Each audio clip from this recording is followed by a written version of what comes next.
This program features live coverage of an African safari and may include animal kills and carcasses. Viewer discretion is advised. So you can see the beautiful skies there. Clouds are still everywhere and it's nice and warm at the moment. Not too bad, good for the predators and the thickness of the bush. Here is where Hosana got disappeared this morning.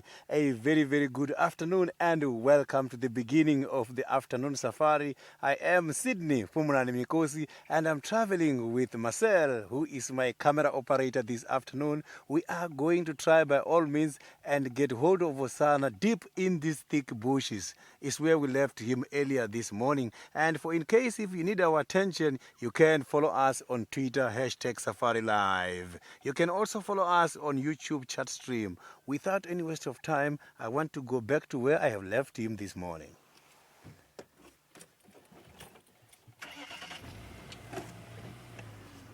So Hosana this morning, he was demonstrating some of his hunting capabilities. So chances of finding him with a kill, they are also very high. He was looking very hungry and he was trying. It's just that the prey animals, they were so very much clever this morning. He missed a steenbok right in front of us.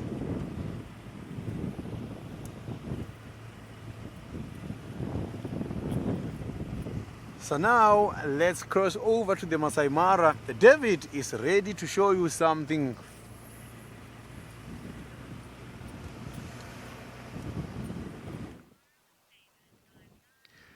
Hello, and a very good afternoon from the Mara Triangle in Kenya, and that's a good yawn. I'm not sure that meant saying good afternoon to all of you, wherever you are in the world. It's very exciting to start our sunset drive with two lionesses there that belong to the Olololo Pride. This is very close to camp, and I'm sure nobody has forgotten my name, and just in case my name remains the same, my name is David, and Archie is with me on camera. Archie, how are you doing today? We're very excited to start with two lionesses right there in such gorgeous light. Well, I'm sure Sydney told you one very important thing, that we love questions, we love comments, because that one keeps us going. And as he told you, #SafariLive on Twitter. It's a wonderful afternoon we got here, about 24 degrees Celsius, 75 degrees Fahrenheit, and that feels very comfortable for me, and I would guess it's the same to these lions here. They look like two youngsters or two young males. I'm looking at them much better than before in my monitor. You can see a little bit of mane coming out of that neck, so there must be two young boys who at a particular age will always tend to be on their own. As I said earlier, they are from a pride that we call the Olololo. And Olololo is an escarpment that is very close to where we live, and our camp is not very far from here. So we just started coming down the escarpment, and this was our first stop and our first sighting. This is going to be a good looking day, the way I feel it. And apart from myself and Sydney, there's another gentleman also who'd like to say jumbo and hello to all of you. Thanks, David. Good afternoon, everybody. Welcome to Juma at the Sabi Sands. My name is Steve. I'm joined on camera by Gert. And, well, it is a beautiful afternoon, a little bit overcast, not too hot, but then I did spend a little bit of time in the swimming pool today, which was fantastic. We are going to head up towards Buffelshoek Dam. There's potentially some tracks of Tingana up there, and, well, I haven't seen the old boy in some time. I'm sure you have been told by David or Sydney how to get hold of us. #SafariLive, or throw your questions in on the YouTube chat stream. Remember the all-important FC. Keep your questions relevant. We'd love to hear from you. If any of you would like to see Tingana this afternoon, well, jump on board. We're going to go see if we can track him down. He's been up in Buffelshoek the last few days. And, well, as we know, the Juma is his dukedom, and he will come up and down and cover quite a large area all the way into Torchwood. Linda is the power team on today.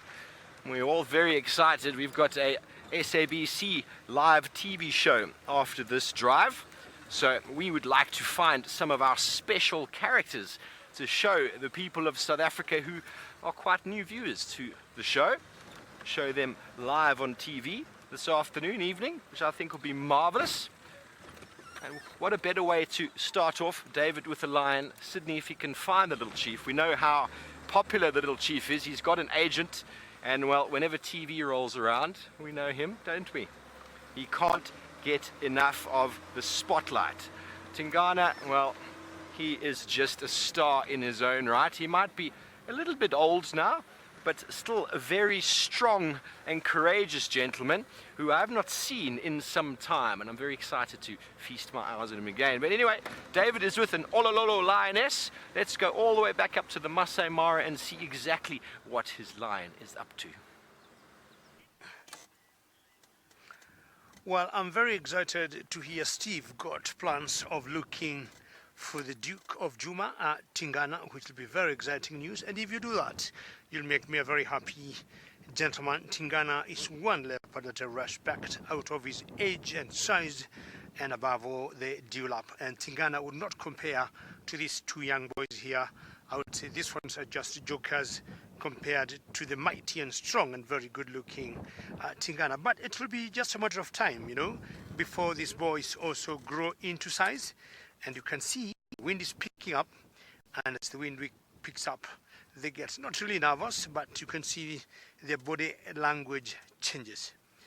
In the Mara Triangle, we got so many prides of lions. I would guess over 10 prides, but the two of them belong to the Olololo pride, as I said earlier, and Olololo is the largest pride of lions that we got in the Mara Triangle.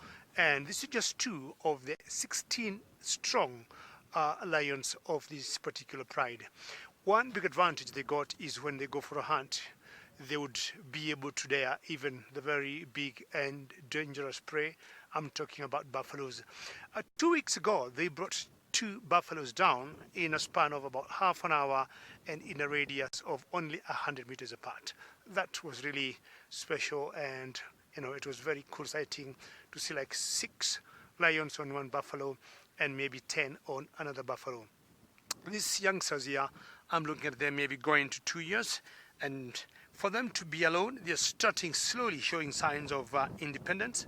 And of course, as I said, 2.5, they'll be on their own.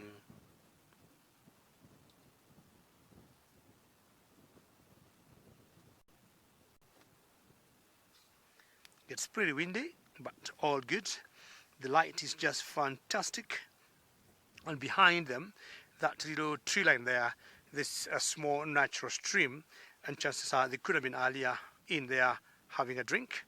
But also where they are is quite a vantage point, because the escarpment is just on the other side from them. The escarpment is behind them, and they're just looking below the escarpment. And that one gives them a good angle to see any movement of prey down here. Well, the migration is gone. I'm talking about the wildebeest and most of the zebras. That one seems to have a little scar there. If you look on the left cheek, he got a scar, and I do not know where he might have picked that scar from. It's like a little wound. And it could have been a claw mark or a teeth mark, and so many things happen here out in the wilderness. Well, I'll spend a few more minutes with these two boys here and find out what they're doing. And as I do that, I'll send you back again to South Africa, to Stivovo.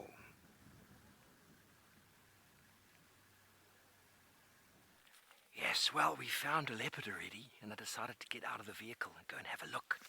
Look at this little guy here. He is a tiny leopard tortoise. Let me just move the stick out the way for you, and then you can see. Look at that. Now, if you're watching the show this morning, we saw some leopard tortoises getting a little bit jiggy with it, and well, this, ladies and gentlemen, is the byproduct.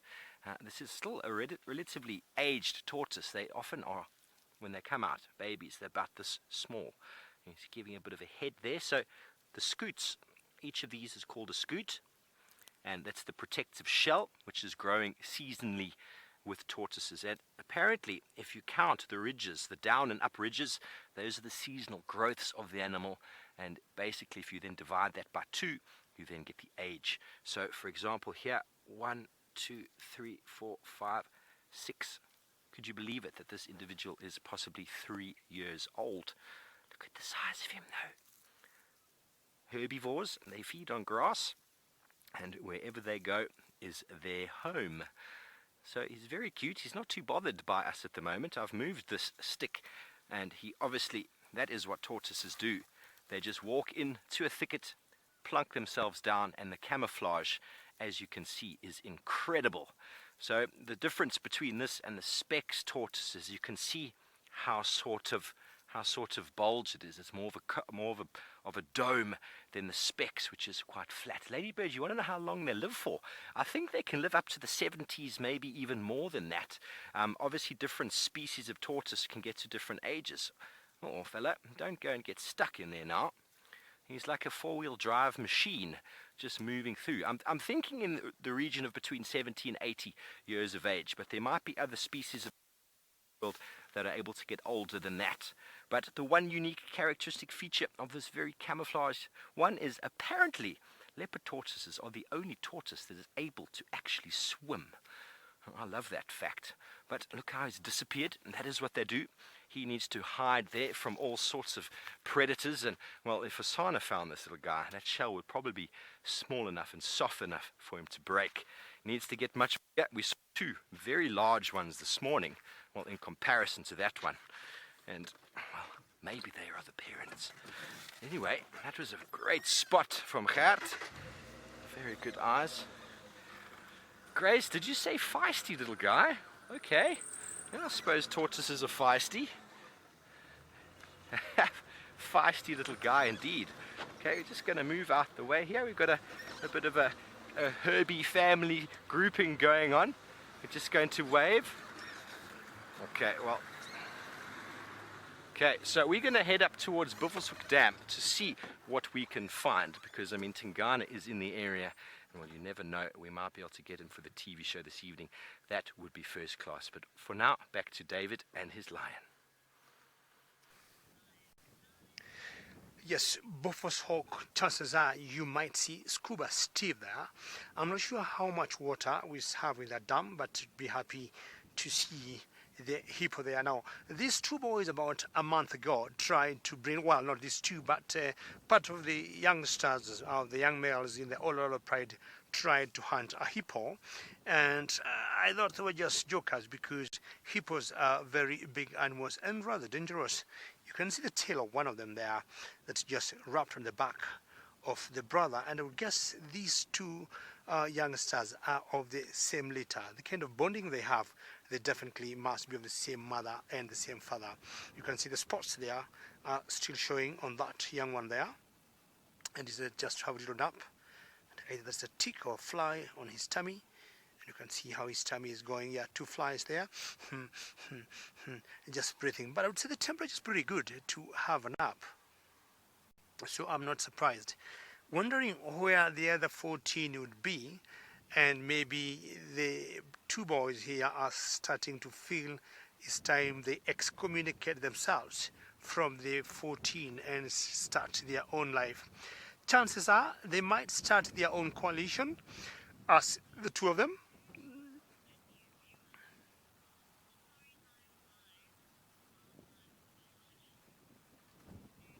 Nudo, how are you? And I gather you are a new viewer, and it's very exciting to have you on board, and a very warm welcome. And just to let you know, should you not know, we'll always have two drives, one in the morning and one in the afternoon, both from Kenya and in South Africa.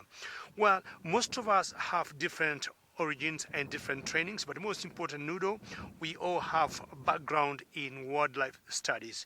We have done our wildlife from college, and we have trained in different fields. So wildlife is our thing, and we do not only deal with outside animals, we also do a lot of flora. So Steve, for example, is very good when you talk of botany, so that's our background for all of us. We love what we're doing, and we have all been trained to be in the African wilderness. Thank you very much, Nido, for joining us. Make sure you always stay with us.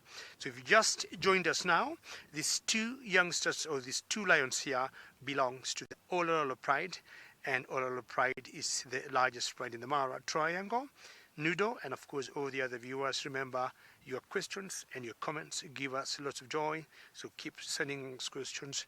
And you know that was a good question to know the background of all the wildlife guides. So being in the bush or biology is our stuff. So most of us have learnt botany because we need to know what our animals are made of. Ideally, all of us are naturalists because we have grown with these animals, and this is where we are. We are here on daily basis, except when we break and go home for a couple of days to see our families or have a little break just to breathe and reload ourselves and re-energize, and then we come right back. And that's how we end up doing these lions. We can tell them by face, we can tell you the numbers.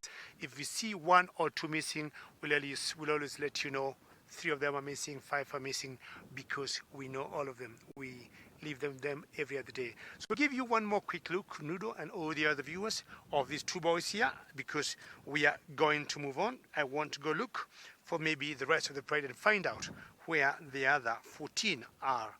I still believe they're not independent enough to be away from their mothers or their aunties and cousins, so it's just a little sign of teenage, you know. We can be away, then back to the fold. We can be away, then back to the fold. Maybe after a few other times, they'll be gone and they'll have their own life. See the black spots on the ears there, the black marks on the ears, which sometimes we say they use as follow me sign. When they walk through the grass, the head is always up, and you can always see the black marks either on the ears or sometimes when they keep flicking their tails up. Well, my friend Sydney in South Africa is so determined to get a leopard for all of us. Let's find out how his search is going.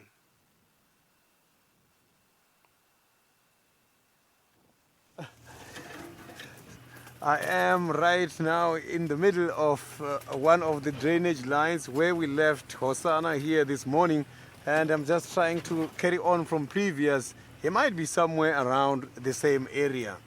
It was already late when we left him. Normally he doesn't travel that much when the sun is getting stronger.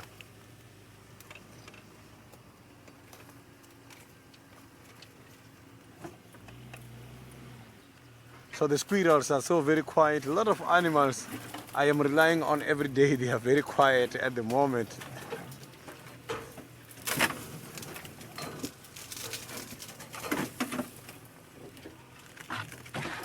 So this is the area where he was hunting a steenbok this morning.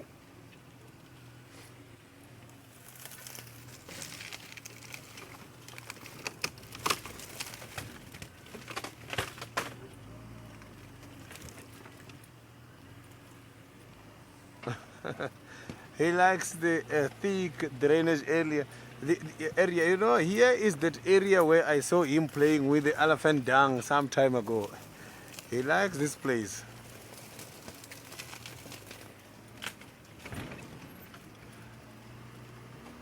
Yeah, that sighting took place somewhere here.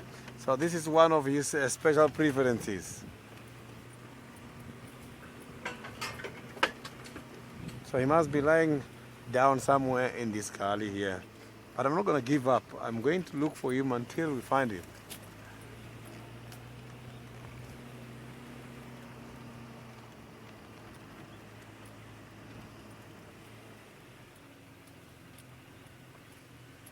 Catherine, it is so beautiful indeed. Everything is green at the moment. And this green color is the one which can easily hide the spotted Hosana.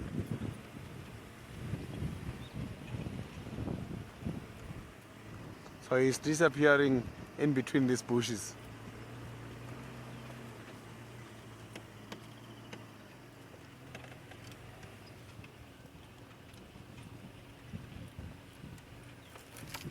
So now let's quickly go back to Steve and hear what he is having at the moment. Thanks. It is talking about the little chief, Hosana. I remember early this year I was driving down this exact same road over here and I came around the corner. I think I was talking about we really want to find a leopard now. And we came around the corner and we found him looking at his reflection in this little pan. A little green pan just to the right of the screen there. And it was really quite funny. We followed him after that, and then we got him killing a scrub hare. So, you know, we can actually spend some time on this drive as well, reminiscing on all the places we found these interesting animals, because always the antics that they carry out while we watch them is always quite funny. And I remember finding him, he was just looking quite sad at his reflection, just like... That was before he went on his walkabout. Remember, he went away. It was just before that. Yeah, he is a clown, but we love him very much. We love him very much. But the reason why we're checking these little water muddy pans is exactly that. The cats like to come and drink, and quite often you can find them in and around close to where the water is. And it's one of the reasons why this time of year it's quite tricky to find cats, because, oh, well, there's an Egyptian goose who's a little bit confused. Maybe he wants to go to that little water pond as well, or it's lost his mate. It's very quiet, so this must be the male. I say that in jest. Oh, he's going to come over to that little muddy pond over there.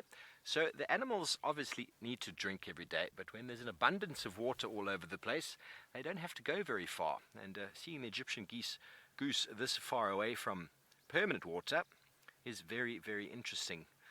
Obviously going to new pastures, or maybe going out on a Tinder date.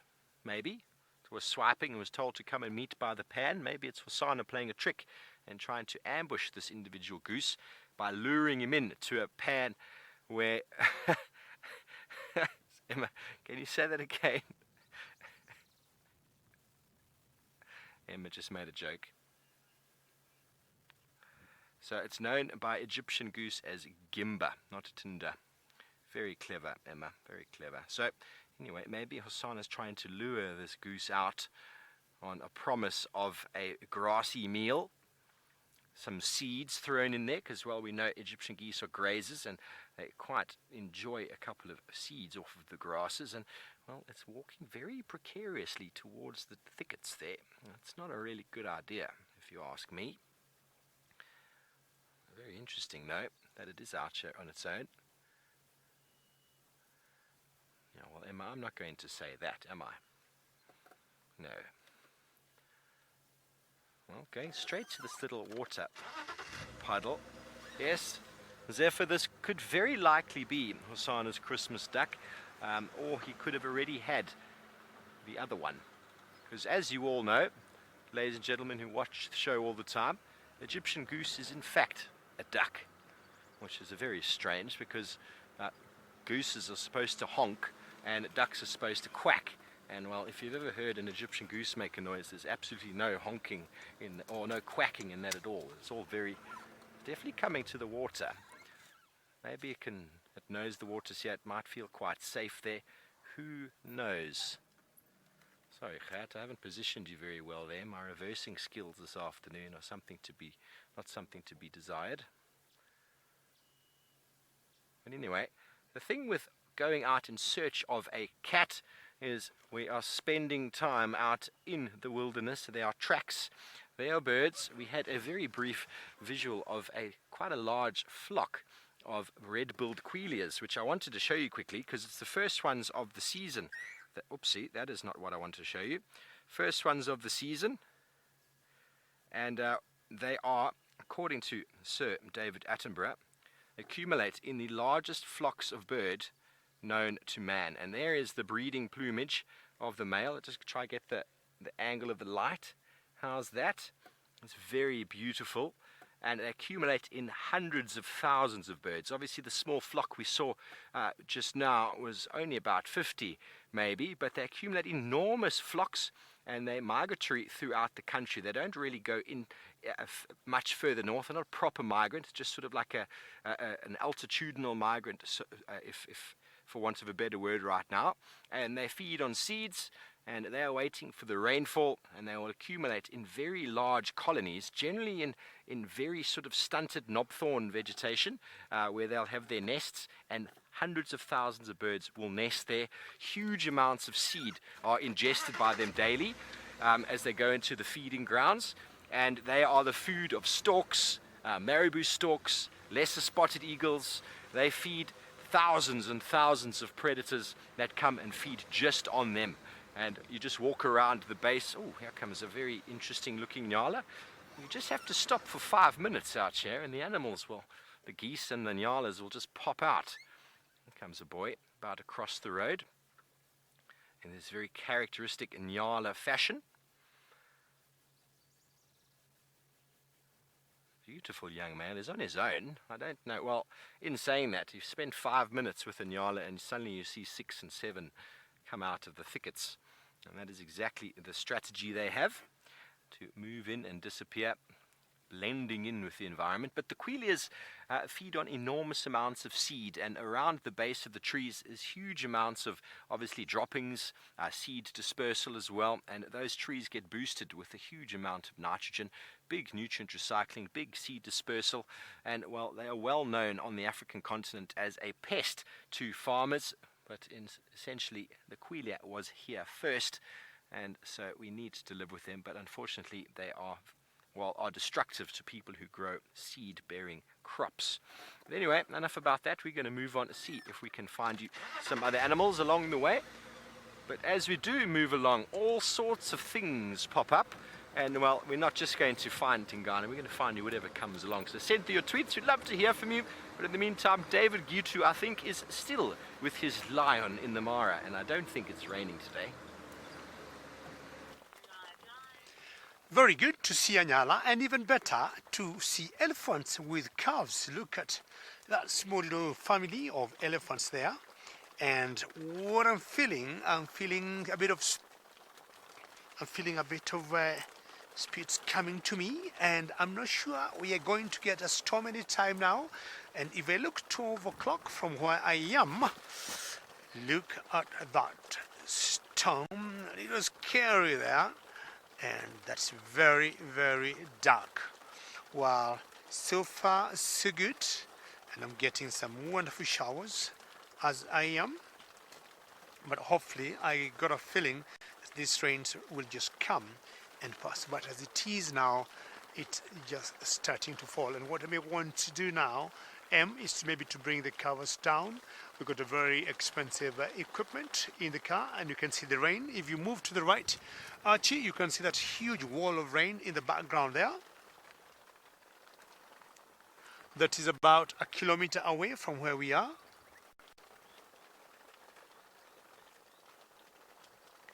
And that is the Maasai Mara for you. We are having the short trains, which I don't think are short trains. So what we'll do for now, I'll first send you back to Sydney, and you're going to monitor the situation and see how it goes.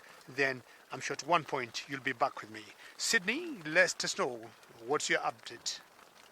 Enjoying quite a lot of rain by the Maasai Mara, as it is raining almost every day these days there. And here we are still hoping to get more rain.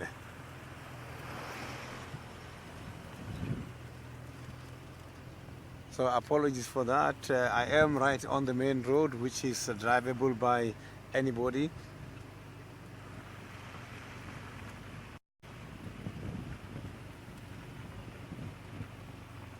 So this is the area where I am going to try my luck, but I can't find any of Hosana's tracks coming out of the block from Juma to the Buffer's Hook. I'm right now on the borderline.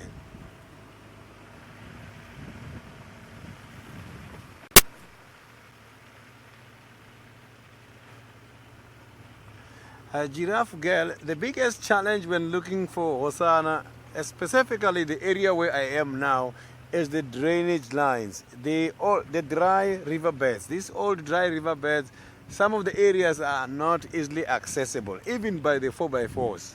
So that is the biggest challenge when looking for this cat by this side of the game reserve. So when in the drainage, you cannot see him until you drive alongside, parallel to the drainage line. It's when you can see if he's lying down in the middle. Some of these drainage lines, we can be able to drive inside them.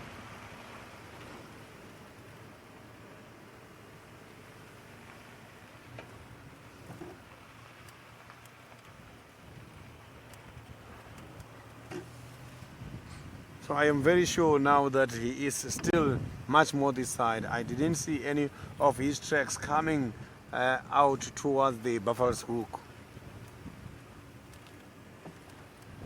And there's only few animals here where I am. Maybe it's due to his presence in the area.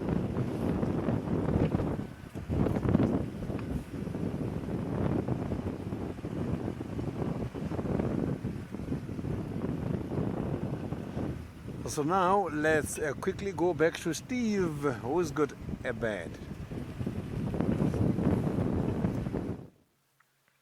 Yes, well, I must apologize for jinxing David with my last link, sending him all the way back up to the Mara. I said it was not raining, and now I have brought the rain. Very powerful words. I do apologize, David. But anyway, down here in Juma, it is not raining. But I wonder, all of you bird enthusiasts out there that have been watching the show for a long time, send through answers about what bird this might be. The colors aren't that great right now because of the light, but very easy to understand what it is if you're not sure. Send through hashtag Safari Live. What bird is this? Let's see who can be first on the button. I'll wait for your answers. But what is interesting is it's part of a family of birds that live in cavities in trees. So the tree that it's on is a dead tree that's either been killed by elephants or maybe even a porcupine damaged it, and over time it has died. And many species of bird actually use cavities in nests of trees that have been created by the burrows or by excavations for beetle larvae and by woodpeckers and barbets. So many birds then live in those cavities in the trees where they then rear their chicks. And this bird has to compete with lots of other birds for those nesting sites.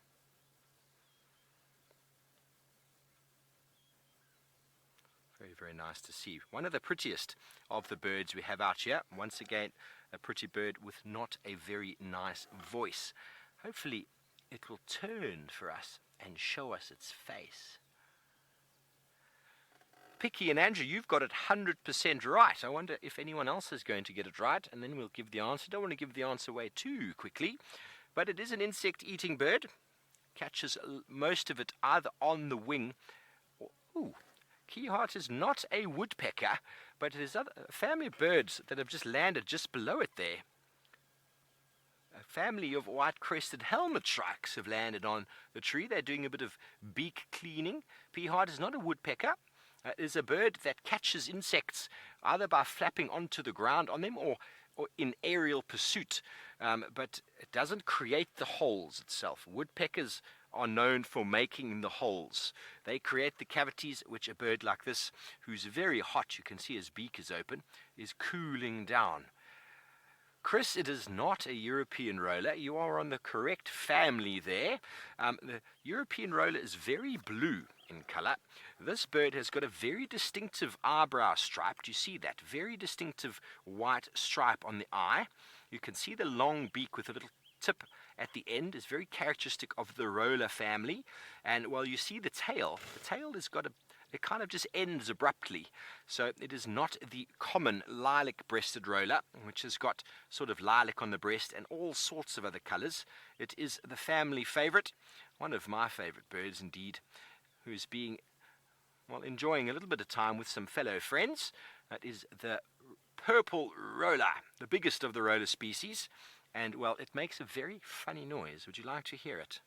Have a listen to this chimpanzee in the sky.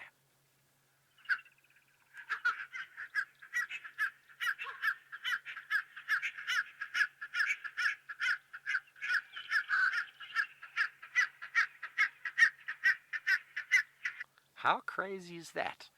I think it's a very interesting call, purple roller. But an insect-eating bird, they flop down onto the floor to catch their insects or catch them on the wing. Whereas you can see the white-crested helmet shrikes, they're jumping through the branches there. Very agile. They do a lot of what we call gleaning of insects. They feed on probably different species of insects, different areas within the tree, but they're able to access sort of areas that the rollers are not able to. You often find the rollers perched conspicuously out on the end of a branch, whereas these beautiful white helmet shrikes, white-crested helmet shrikes, who are a family unit, they move through the tree in unison, gleaning and picking insects off, almost working like a dolphin family would, assisting each other in rearing the chicks and in collecting the food. Sinak, I have seen all of the South African roller species, and they are a very, very special bunch. And I've got them all here for you on my phone. I can, once we just pan out there, you can have a look. They are probably one of the coolest family of birds next to the bee-eaters with regards to coloration, and also the turacos, I suppose. Here we have on the top, we've got the very blue European roller. Then underneath that is the very blue, but with long spatulated feathers. Underneath is the racket tail roller. You find those up in the northern Kruger National Park and very common in Zimbabwe. Up here is the very common racket lilac-breasted. See the streamers on the end of the tail, which make it different from the purple roller, which is flat at the end. Then one of the coolest ones to see is the broad-billed. It's got a very purple body and a very yellow, bright, contrasting beak. And then at the bottom, the biggest of the species, the purple roller. So those are the 5 that we see, and I've actually seen all 5 of them on one walk in the Makuleki area in northern Kruger National Park. So if you are an avid birder for savanna bird species, the northern Kruger National Park is where you have to go. Racket-tail rollers are there. Probably one of my favorite places to go to. Oopsie. Let's get started. Hello, ladybird. We do indeed get swans in Africa, but I don't think any of them are indigenous. I think they're all imported from North America or Europe. I'm not 100% sure if they came from North America, but possibly from Europe, but not indigenous. Pretty much at every sort of pond and lake we have in sort of suburbia of South Africa, you will find geese and swans doing all sorts of things. They've all been imported, of course, and well, the kids love to feed them breadcrumbs. And wherever there's a park or a play area with some form of water, well, you'll find lots of these birds. My uncle actually used to have a few swans at his house, and they were the best security guard dogs or pets. They used to chase any intruder that came into the garden, and they can be very aggressive, and they could bite quite painfully, as I experienced once on my bottom. Now, I never liked going to my uncle's house after that. He beaked me on the bottom. That's what happened. Okay, so this is an area right here that I've had Tundi many, many times. Going up this road now, this is Drakensberg Road, named after the Drakensberg mountains that you can normally see, but today there are some clouds, so we won't even try to show you. And just off here, not far away, is our eastern boundary with Torchwood. But this area here on the right is an area that, well, we've had Tundi and Tlamba sort of in the 5-6 month area of when Tlamba was 5-6 months old. She was here often. That was the stage when Hukumuri had moved into the area and was sort of moving in on the western side of Juma, and Tani kind of moved this side because Tingana was kind of a little bit frail at the time and going through some bouts of illness. He had a little sabbatical, and well, Hukumuri was around doing his thing on the west, and Tandi was here very, very often. And so hopefully we'll be able to bump into one of these individuals this afternoon. But while we are moving along, there's so much more to see and to do. And talking about rollers, here is the much more common of the species, and you'll be able to see the very characteristic streamers on the bottom of the tail, which will make it much easier to identify than the purple roller that we saw. And this is the very common and most photographed bird in the Kruger National Park. Look at the streamer on the end of the tail, that thin band. This is the lilac-breasted roller, the national bird of Kenya, and David Gitu's favorite bird as well. It is the kind of bird that looks as if you've given a child a color-in drawing and they've taken every ridiculous color imaginable and put them together. Beautiful, beautiful. The Afrikaans name is called a troupand, which basically means a wedding band. And it is well known to take a lilac-breasted roller feather and to wrap it in a ring and to basically give it to your betrothed as a promise for what is to come in the future, which I think is very interesting. And up in Zimbabwe, back in the days before it was Zimbabwe, long time ago, there was a chief up there of the Matabele people called Chief Lobengula, who was of Zulu origin. They moved up many years ago in the 1800s. And well, it was his color, his feather of choice. And if anyone tried to adorn themselves with the lilac-breasted roller feather, he would have his head chopped off.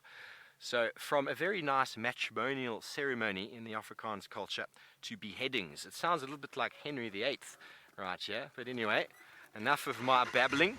We're going to keep on going up this road here, which is going to wind us all the way up to Buffelshoek Dam in the northeast. And hopefully, as it starts getting cooler, we might be able to find Tingana. Mike, there are plenty of insects out here that are poisonous, and generally poisonous insects have got coloration that is bright and contrasting. Blacks with yellows, oranges with blacks, those sort of contrasting colors that make them stand out. The monarch butterfly is a very good example. Their larval phase of caterpillar actually takes in a toxic plant called milkweed, and that then leads to the adults being poisonous. There's lots of other insects out here that if ingested could kill us, but a lot of the birds have actually evolved to either deal with it or, because the colors are so bright and contrasting, to avoid them altogether. And when talking about the monarch butterfly, there is a species of butterfly called, let me remember, Hypolimnus messipus. How did I remember that? I don't know. But I can't even remember the common name, but that scientific name is etched in there. And they mimic the monarch butterfly. And it is a term known as Bayesian mimicry. Now, mimicry is when you mimic something to benefit yourself. Now, if all of the Hypolimnus messipus butterflies had to mimic, sorry, I'm not trying to sound smart by saying that long word, it's just the only name I can remember right now. I will come back with it. If all of them had to mimic the, we'll just frame this other bird over here while I continue to talk my nonsense. We've got a magpie or long-tailed shrike over here. So if all of the Hypolimnus messipus species had to mimic the monarch butterfly, well, there's a good chance that a bird's going to taste one and realize it's not poisonous. So Bayesian mimicry means 25% of the population. So 25%, 50% being female, 50% being male, and 25% in total would be females of that species have the same coloration as the monarch butterfly. The males are actually quite sort of black with white spots, very easy to identify, and well, they're not poisonous at all, but the females happen to get by looking like a poisonous individual. And that is hence why we know birds can see color, because not only do they have feather adornments, but they also can see fruits, which are needed to obviously want to eat ripe fruits, and you don't want to eat a poisonous insect. Because if you do, well, either make you very sick or you will die.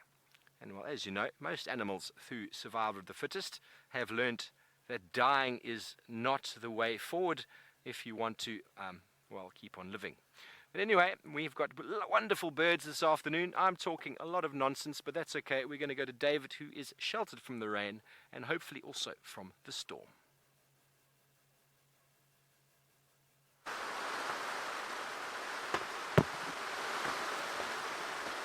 Well, here we are, and if you look through there, that's the situation we are in now, and it's not raining here, I would say, dogs and cats, but it's raining elephants and buffaloes. If you go through, not sure whether anything can go through here, but at the very end there, at one point, just 1 minute, I try and clear this, and you got some, we've got some elephants there. It's so heavy rain, eh? But here now, but if you actually pan road through there, gonna survive just shaking the whole car, but we are fine now. We're gonna wait inside. Be back in action. So let's see whether if you open that side, whether actually can see anything. Just hold on for a minute. Okay, actually. This is wonderful. Actually, let's see whether they can see anything from here. Is that okay there?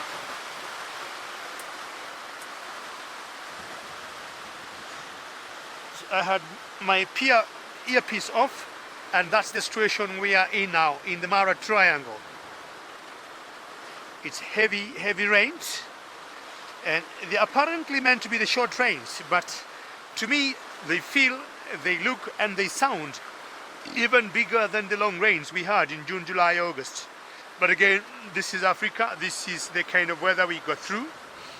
It has been very erratic the last couple of years.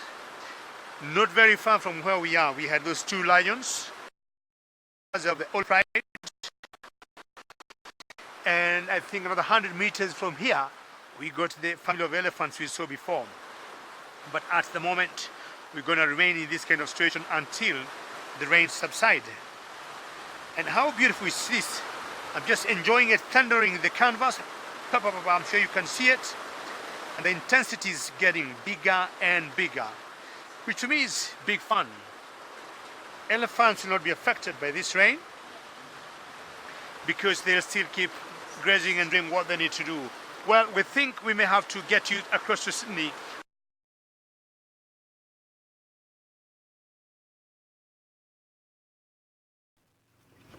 David is enjoying some rain, and now he is on a shower break. Maybe the time he come back I will be having the beautiful cat already. So I'm checking back again by the Galago Pen because this is the only nearest dam in the area. I'm sure he's gonna come and drink here.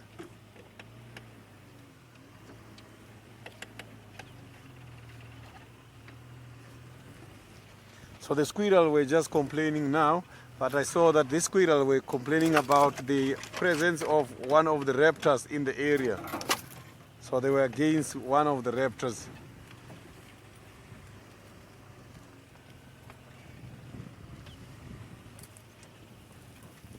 So when these animals are against Hosana or Tingana, you will hear also the antelopes, not only just the birds. But if it's just the birds, then it means it's something small, normally their own predator.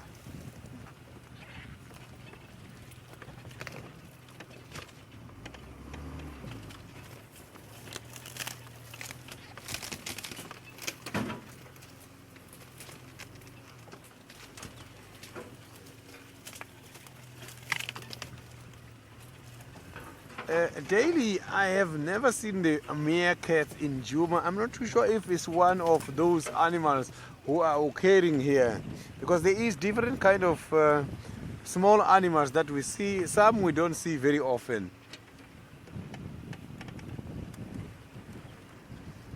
So the Juma Game Reserve, the fences has been taken down. It is connected with all the other areas all the way down to the Kruger National Park. So sometimes we do see the rare animals entering this area.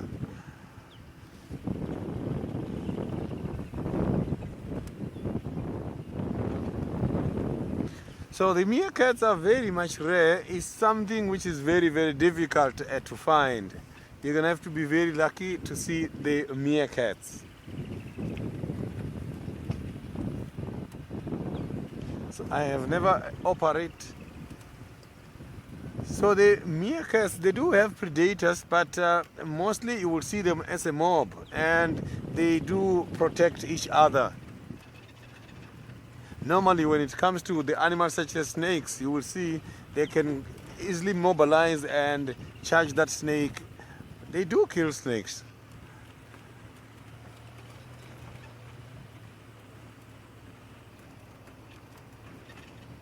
So no one is around the pen at the moment.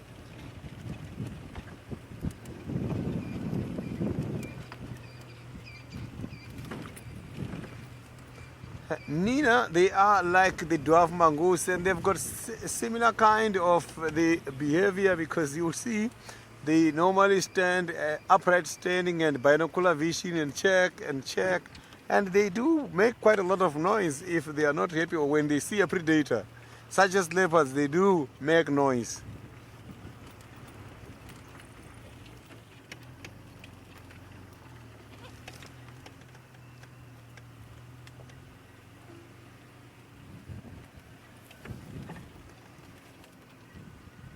So the banded mongoose, I've seen them here in Juma. The other day I was on a guided walk and they were all just migrating from a big termite mound very quickly, but it was a good sighting. I have seen the banded mongoose here before.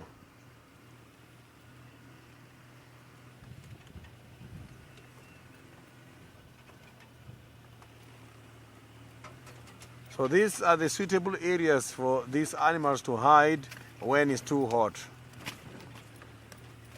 These big drainage lines.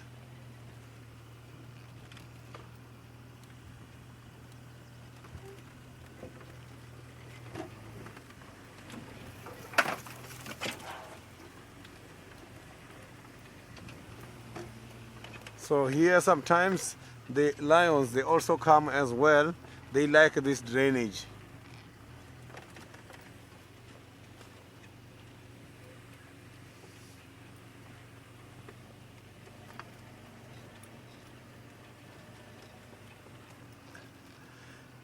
Paula, the mongoose, I have never seen them combining. Normally I see specific species working together as a troop, but to see them mingling is very much rare.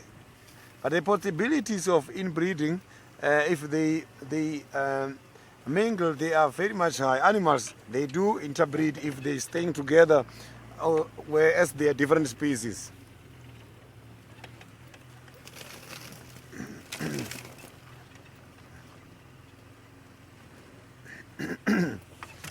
Sorry.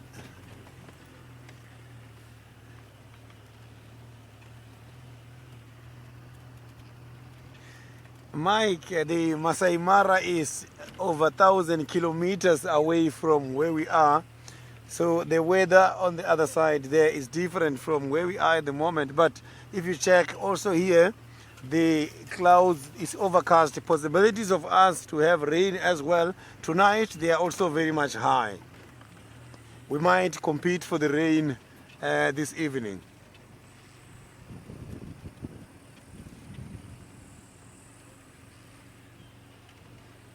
But so far, the Maasai Mara is getting quite a lot of rain. It is raining there now very often.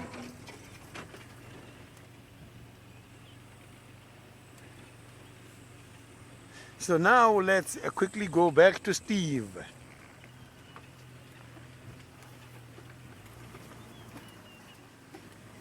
Welcome back. We are still on Drakensberg. Just having a little listen quickly. Rexon's talking to me on the radio. If you just give me one moment. Standing by Rex, I'm on Drakensberg. He wants to know where I am.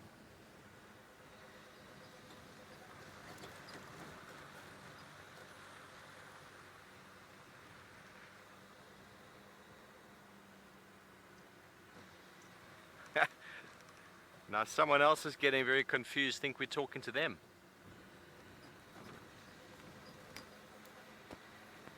Okay, well that's not for me. There's a whole different conversation going. I do apologize. There's another guy on the property called Sips, and Steve and Sips, they kind of became very similar there. But anyway, now that the confusion is out the way, David is enjoying himself in the rain that I provided for him. Thanks, David. I do apologize. No doubt it will be a quick downpour and then it'll be gone again. We hope. Do hope. But anyway, we're continuing up on our eastern side. We'll be getting towards Buffelshoek watering hole in a little bit. Taking it slowly, having a little listen and a look around. There's Guari Pan coming up on the left. Ooh, there is a third roller species. This is the European roller on the right-hand side. Sorry about my brakes there. You can see the very blue coloration. And almost I am indeed on a roll. That was a drum roll indeed. Thanks, Emma. So the European roller, which comes to South Africa this time of year for feeding. They don't come and breed at all. So there's no competition between them and the other roller species for the tree cavities. And they also arrive here competing for insects, though, of course. You see how they're conspicuously perched on the end of the branch there. But they come here and they are silent. They are silent visitors to South Africa because there's no point in making a noise and expending energy in that regard if you are not breeding. Most birds that create noise and make all sorts of songs and do all sorts of displays, well, they're all trying to demarcate territory for the purposes of having youngsters. Obviously, either the more defensive or the great, ooh, hello, yawn, or the greater the display might be, or the most beautiful song, well, the bigger the territory, or the more ladies you might have. So you can see the rollers will sit on the end of a branch and use very good eyesight to look for any insect that might be moving around on the ground, and then they'll flop down on it. Del, you say we've got beautiful birds. I think we have some of the most gorgeous birds in the world. I would like to go birding all over the world, though, to be able to compare. But once you start birding somewhere, it is a passion you can take with you anywhere. Because, well, the World Society of Birding has become very, very well and truly united. And a roller is a roller. A turako is a turako. So if you have seen a roller before and you see a bird that you've never seen before but kind of has the same characteristics as a roller, well, guaranteed it is one. You just need to find the local area bird species and have a look. So you've noticed we've seen 3 rollers today. The shape, the form, everything about them really, apart from a bit of color, is very, very similar. And that is why they have been grouped into the same group. But where the name roller actually comes from is in their display. Rollers, when they are demarcating or fighting over territories, and in this form it is looking for tree cavity holes for nesting, they will do these up and down sort of diving, bombarding dives, which end in a sort of left and right wing going up in a barrel sort of roll up and down. And it is very, very traumatic for other birds to experience, of course, because they get chased away. But obviously, the male with a better dive and roll is more dominant than another one.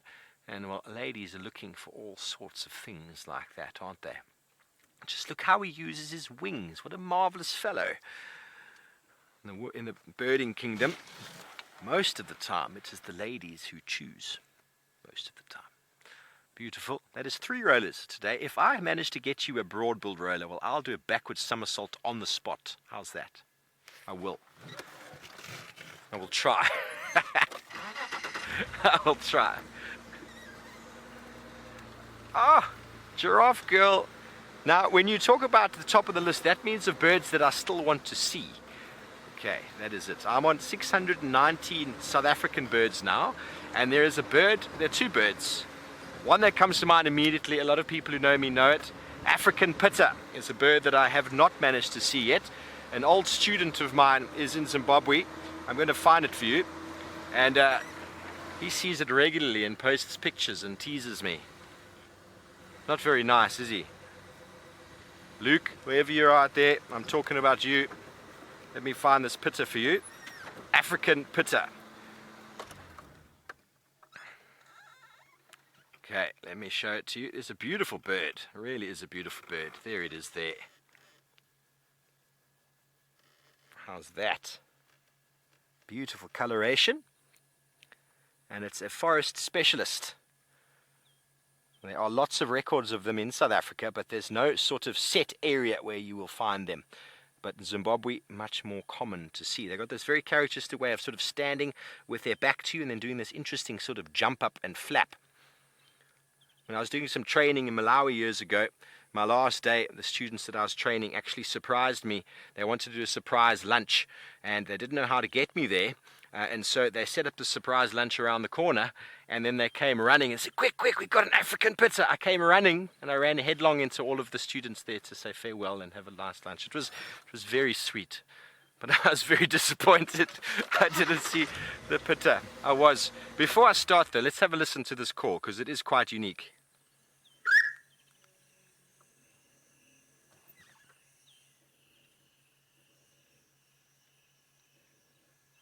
Does is it stopped for some reason. It jumps up into the air.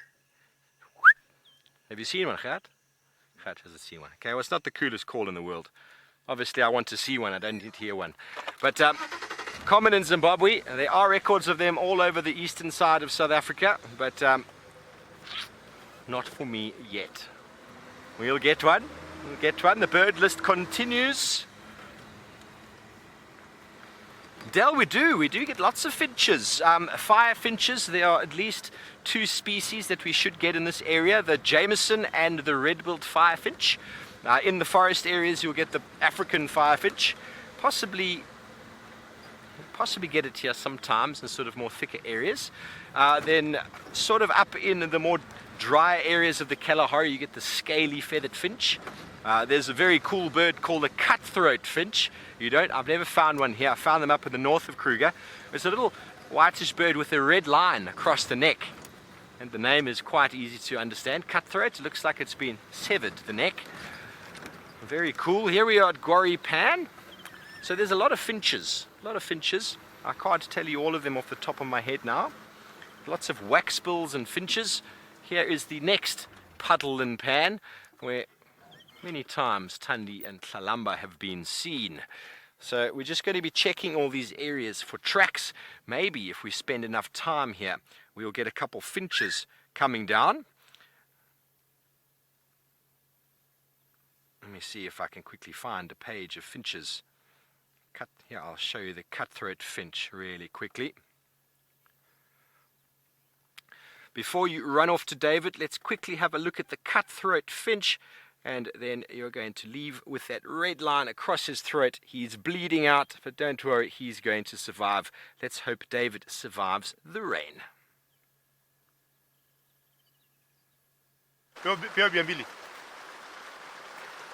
Yes, this is where I am, this is where Archie is, and this is where we are. The good news, we are surviving and we are enjoying every minute. As I said earlier, it's falling elephants and buffaloes, and Archie is telling us we need to change that and get something more serious than that. But either way, we got elephants just past us here a few minutes ago, which were not worried of the rain. So we are going to remain here until things get better. Still raining. Hopefully we'll wait until things get better. And what will happen is, it stops at one point. When we left the camp earlier, it looked so clear, so good. I was talking to Em in the final control, and she asked me, how does the weather look? I was like, sky blue, it was so clear, but all of a sudden now, I couldn't believe it. So the good news is at one point it might stop, so I will not leave here. I'll stay here just making sure I don't get stuck, because this is one time you make a mistake. And the geology of the Mara, if you look at the soil, we have what called the black cotton soil, which could be very tricky. So a heavy car like this, the kite surf is heavy, you're going to take you back to the rain. The kite surf is heavy, and plus my watch, if you sink a little bit and you try to get out, you keep digging yourself, and you might have to get a grader to get you out. And the game rangers will be very happy asking you, what do you think you are doing there? So I was hopefully going to subside.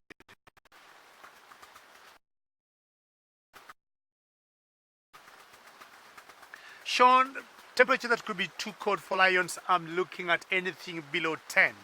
But somehow they have always managed to adapt themselves, Sean. And when it gets very cold, you see lions curling themselves and just tucking themselves in and holding just to keep their body temperatures going. Not once we have seen prides of lions coming together next to each other when it's very cold.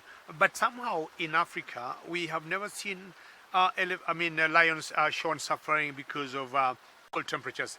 But I would guess anything below 10 would be a bit of a worry, even for us as human beings.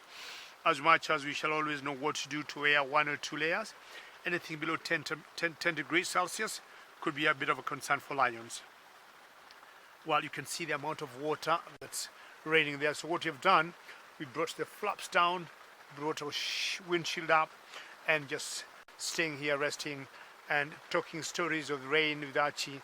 And I'm telling him how I used to like the rain when I was a small boy, and he's saying he doesn't care about the rain. With a choice, he doesn't want even to see it. For me, it looks pretty good. So let me see if I can turn around here, but I have to be very careful. If I do one small mistake, we might be stuck here for the next couple of hours. And the challenge would be to get someone to come and tow you out, because they'll wonder, how do we get there, So people will be like, we'll see you later. Or they'll want to come with a game ranger, with a gun, for example, and make us walk to their car where they know they're safe, and they take us back to the camp, and they'll tell us we shall come back here tomorrow to get the car. I don't think we want to do that. What we want to do is to cross fingers as much as we want the rain, and hopefully it's going to subside maybe after another 10-15 minutes. Who knows? But sometimes, you know, we have to take it as it comes.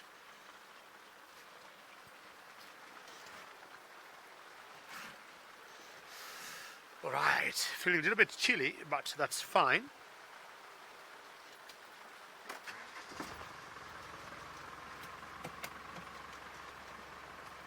We just want to change the angle a little bit because we got water coming in the car. We don't want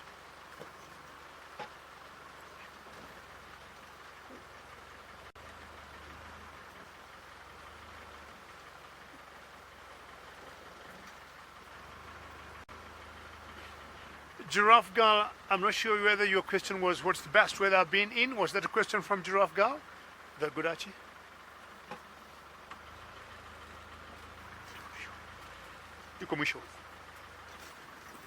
Okay. There's a question from Giraffe Girl there. Just bring it again. Yes, and that's good. This way. And you want to know the weather I have been in.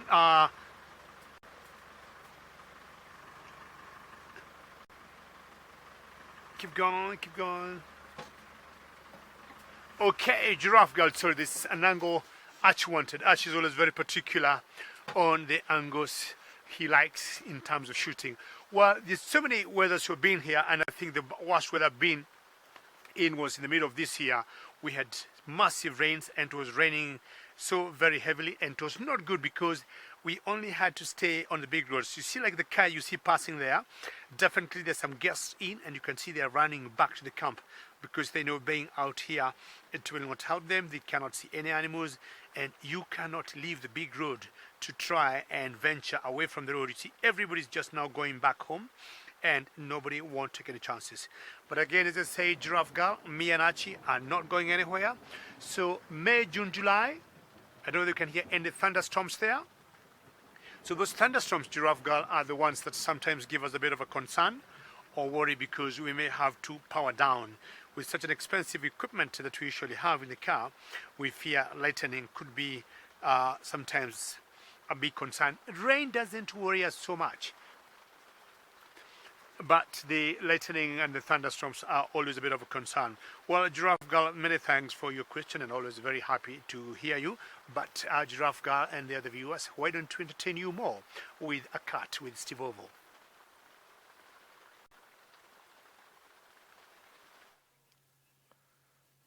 We're gonna do the Tingana dance. We're gonna do the Tingana dance. Look at what we found. Tingana, the Duke of Juma. Well, we set out looking for him. He had been in Buffelshoek in the north. Herbie had tracks of him coming in south.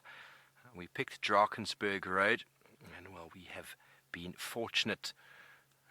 Rexon, the other gentleman who works at Vuyatela, was in the area, and he happened to come across him. So we were in the right area at the right time. But he is on a very particular route. I know this route quite well. I've followed him along this before. I'm going to reverse back, keep up with him.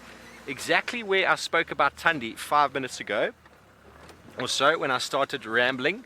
That might have been at the beginning of the drive. This is where Tingana is now, exactly on that spot. So he's walking straight down this Drakensberg Road. This is a road over here called Leopard, which I've followed him on a number of times. And what he did those last couple times, let's just have a look here. They're right there, Gert. What he did that two times that I followed him, is he crossed into Chitwa, because this pathway will take straight to Chitwa. But he crossed just onto the other side of Chitwa, looked down towards the dam, sat down by the pan, and just started calling to the world. And then he stood up and walked parallel road and then went into Torchwood. So it was very special to have spent time with him then. That when he was just coming back, he was still limping, he wasn't looking in good form, but he was giving it everything in with regards to the territorial calling. And well, Now he is on another walk. This is what they will do regularly after rainfall, to remark and rescent mark the areas that they have claimed to be theirs, and investigate the presence of new females, investigate the occurrence of... What have you spotted there, boy? You see the body language change. I can't see what he's seen, but he's running after something. Let's go and have a look. Eagle Scout, he does look hungry. Sorry, I've just dropped. Okay, he's just run into the thickets there. Not sure exactly what he's seen. What's he got there, Rex? Okay, so that Nyala we saw earlier that wasn't looking very healthy, he seems to have spotted him. So we're just going to give him a moment. Rex can see him. We don't want to influence. We don't want the Duke to win necessarily, or the Nyala to win necessarily. Can you see him, Rex? Okay, so the Nyala is very close. I'm just going to move up a couple meters so that we can maybe get him in frame. There we go. He's just here. He's just there. Just moving out the way. We've got another vehicle on the way here. Rosemary is definitely making, well, at the moment he's keeping to a very normal sort of territory line, but now he is looking to maybe catch some food. But most certainly, Emma, if you'd like to invite some more viewers on board, we don't know where this could go. He could most certainly catch this Nyala. I haven't seen the Nyala. He saw something very camouflaged. Rexon spotted it, told me there's a Nyala there. Oh, and there's...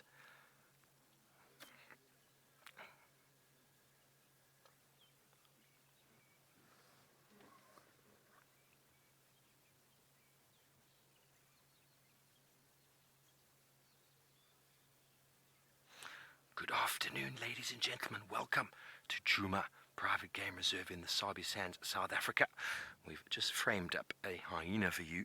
It is not what we're in the sighting for. We have got a big male leopard just here in front of us by the name of Tingana. He is the Duke of Juma, and he has spotted what we believe to be a frail-looking Nyala somewhere hidden there in the thickets. Anything could happen right now. Please feel free to send any comments and questions you might have through to #SafariLive, or drop them in on the YouTube chat stream below. We'd love to, or in the comment section below, I mean. We'd love to hear from you. Look at his intention. This is the reigning Duke, the reigning dominant leopard of this area. He's been up in the north. After some rainfall, he is now finding the need to move through his territory and demarcate through scent marking. The rainfall has washed away the scent that he's laid down, but along these long wanderings, he gets quite hungry. I'm not going to move. We are in the sighting with other vehicles, but I don't want to disturb him or the Nyala.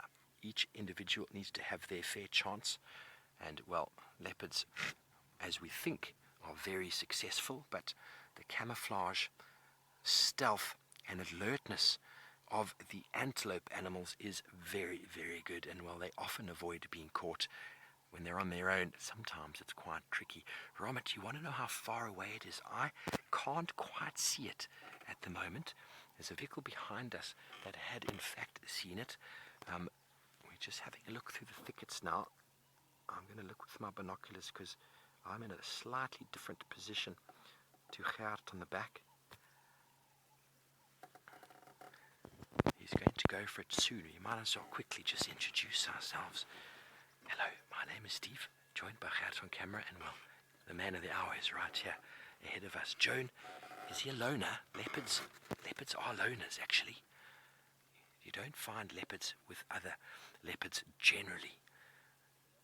Males stick to themselves, females are to themselves unless they have cubs, but the hierarchy that happens out here in Juma Private Game Reserve, we are seeing some incredible scenes of late with, well, this male leopard stealing from his son, this male leopard stealing from his previous girlfriend, and, well, having interactions with a year-old cub as well. So the dynamics here are incredible. And well, we document it. Okay, so we're just watching his body language. Thomas, you want to know if leopards are more successful at hunting than other cats? Well, lions and leopards have invariably got a roughly about a 20% success rate when it comes to hunting. Cheetahs probably a little bit more than that, but it's all about terrain, experience, and well, anything can happen. You can watch a leopard hunt 3 times and it can be successful. That could just be luck. It could be terrain. It could be the day. But then you can also watch a leopard or lion hunt numerous times and be unlucky. So they're not known to catch as many prey or every single animal that they see. And so that is how the balance in nature works. If they caught everything they saw, it would just be a bloodbath. The antelope are as well adapted to surviving and evading predation than he is. Well, he's making a move. He's probably going to come out a little bit onto the road where it might be a little bit quieter for him to move, or he's going to go through the thickets there. Don't want to do too much. He's going to come around that tree. I don't want to do too much movement. Okay, he's lost sight of the nyala, so he's trying to move in. I just saw something running across that open area that I was looking in before. I'm going to move slightly here just so we can get the other people behind us a view.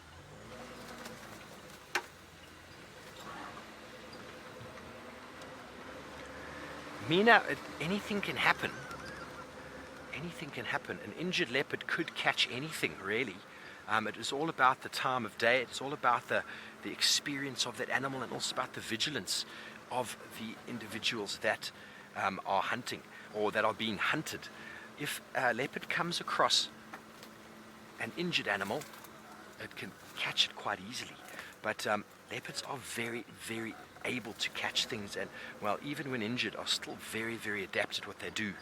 Just trying to move around here. We don't want to influence anything. As soon as I get a view of him, I'm going to stop, and I'll try to answer that question a little bit better for you. You might see another vehicle in the sighting. They've kept to the road on the other side there. I've lost sight, or I actually haven't even seen the nyala yet. I'm going to go a little bit forward here. Can you see him, Gerard? A little bit more. Got him there. He's crouched down in the long grass, masters of camouflage. Injured leopards, the reality is that an injured leopard, a leopard doesn't require much in the way of speed sometimes to catch prey. If they can lie down, camouflage like this individual is doing, and an unsuspecting animal walks directly towards them, they still have the ability to pounce and to catch them. So that can happen at any stage. Not necessarily every time, and obviously the luck of the draw, meaning that the animal has to walk straight towards the leopard. Say my name, Tingana has been injured. We don't know what happened to him. It seems like he's given up on the hunt. You can see his body language has changed. Something happened. Oh, the hyena's coming in on the front there. That's what's going to happen. The hyena has probably scared away the nyala. These hyena are well known to follow the leopards around. The leopards catch the food and the hyena try and steal it from them. He's just in here. He's going to come and say hello to us, or he's going to give the, how's that, Gert? Or he's going to come and give the hyena a bit of a snarl. There's a vehicle to the left there. They are in the road having a look. There's always fantastic interactions to see hyena and leopard. The hyena seems to have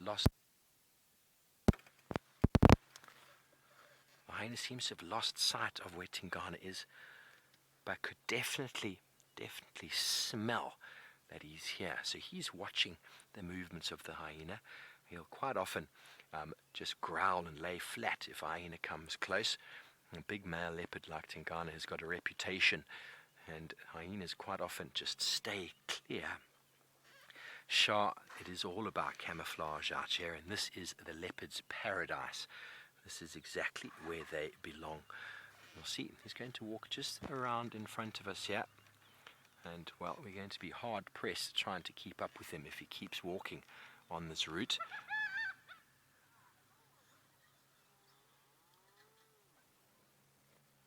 Heard some hyenas cackling there. Not sure what happened. But Tingana had a little look. Well, he's going to keep on wandering. We're going to follow him. But what a marvelous afternoon. Not sure, Bonnie, when the last time he ate. Hopefully we'll get him eating now. I haven't seen him in months. His belly is looking very empty, and I'm sure he is hungry. He's not moving very fast on the territorial sort of movements that they do have, and I haven't heard him call. Demarcating quietly so as to also snatch a meal along the way. Well, folks, we are going to still be live for the next, I think, hour or so, maybe 45 minutes. Google, love to see you there, but please feel free to enjoy your afternoon further, and we'll chat to you soon. Thanks for your comments and questions, and goodbye.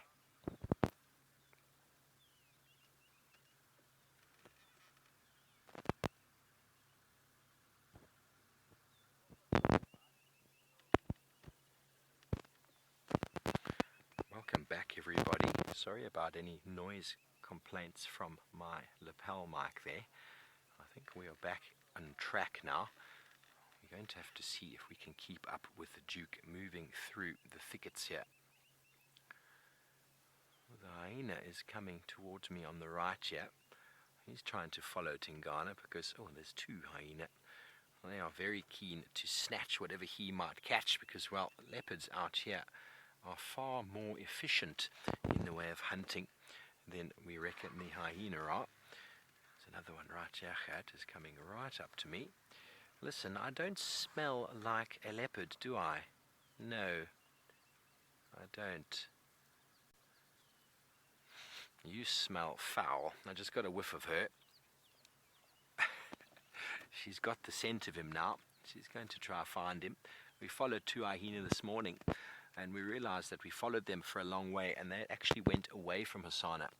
Sydney found Hosana pretty much where we started following the hyena. So they obviously found him, realized he didn't have any food.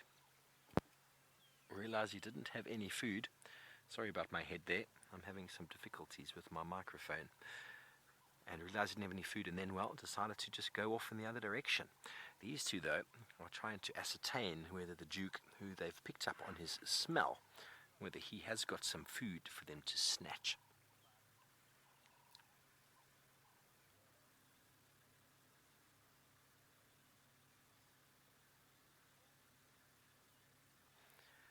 Everyone's saying that they look very curious. Well, there's nothing more curious than a spotted hyena. And it's really interesting being back. There we go. Get a two-shot here of Tingana and that leopard. Just straight through there, Gert. I wonder if you can get him. Tingana's just through the back, just disappearing behind there. And, well, the hyenas are going to follow him and probably really give him a hard time. They won't really do too much towards him. If he's got some meat, they might try and snatch it off him. But as I was saying, Tingana develops a very nice sort of repertoire with these hyena, a reputation that they very well know, and they'll probably leave him alone even if he's got a kill on the ground. But if there's two of them, three of them, it might be a different story. One, definitely leave him alone. They can't afford to combat the battle-scarred veteran, and well, he can't really afford to battle with them, but just through sort of aggressive response or growling, quite often can get away. Okay, well, this is not going to be ideal. I'm going to go through the way that I came in. Hold on, folks. Get out of here. Rexon has still got sight of Tingana, so we're not going to lose him anytime soon. Just the problem being, if he keeps up with a southerly trajectory of movement, well, he might cross south. Hopefully he will stay, because as I said at the start of the show, him and his son are both movie stars, and they received the email about us being on SABC3 again on Sunday at 6:30 p.m. and, well, he's in time. He feels like he needs to eat a little bit before, because you know, he's got a bit of stage fright and a belly of meat, belly of nyala. always seems to do the Duke very, very well, as we've seen in the past. Even if he snatched it from his son, he'll take it. But anyway, I wonder how Sidders is getting on. I know he's in search of the aforementioned Hosana. Let's go and see exactly where he's at. I am still looking for Hosana, Steve, and congratulations for finding Tingana on the other side.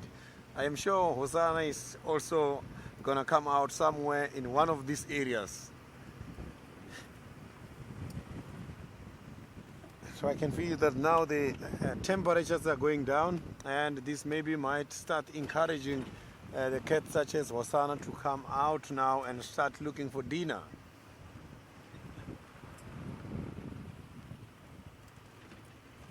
We saw this morning he didn't get the breakfast, so now he's gonna have to look for a very big meal.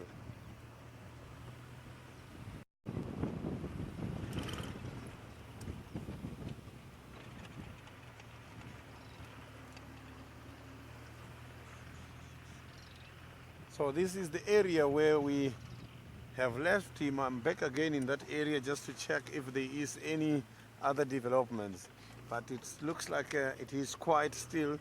Maybe he went to one of the water holes in the area here. So he was very close to the border between us and the Buffalo's Hook. Maybe he crossed over to the other side.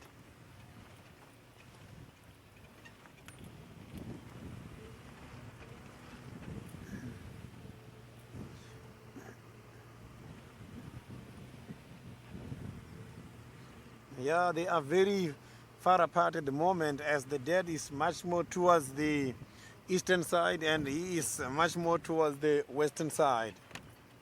So the dad is very far at the moment.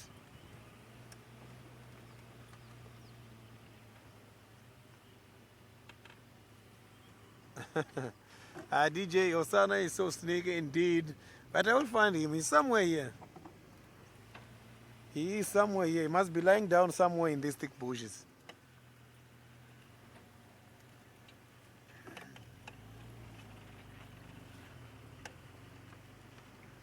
So you can see that the bush is very much thick at the moment. So maybe this is what is making it difficult for us to spot him.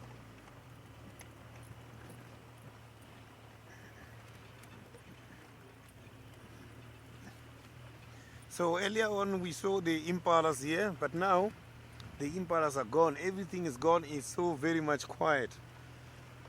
Maybe this quietness is brought by his presence.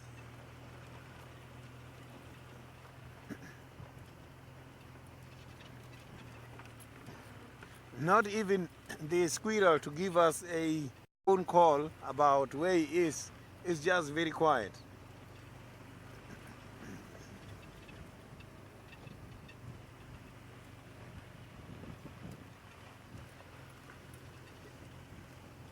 So unless the squirrels in this area feed from the ground, because those ones by the other side, normally they see him from high up and start calling the others.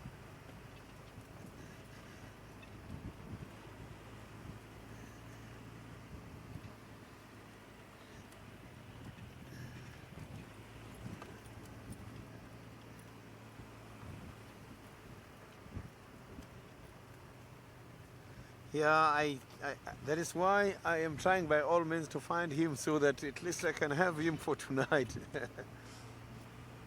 So he's very shy for the TV show, maybe.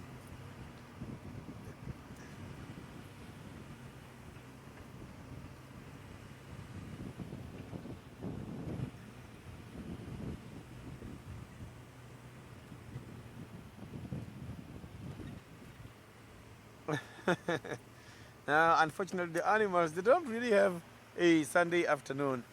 If you check the leopards, the vast majority of their time is dedicated for sleeping during the day.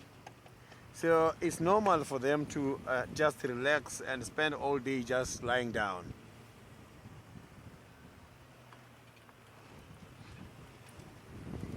So coincidentally, they're doing it every day.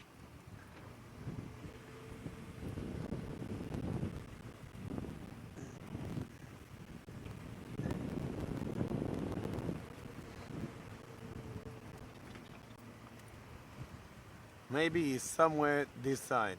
But here I am smelling quite a lot of elephant scent. So it looks like the elephants were here. Maybe those elephants is the one that pushed him from this area. Because there's quite a lot of evidence as well as strong scent showing that they've been here not very long time ago.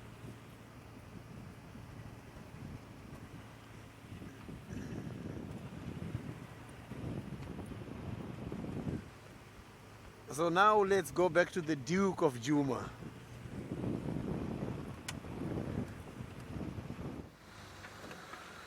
Well, hopefully, David, we will find him again. He moved into the drainage line there, very thick.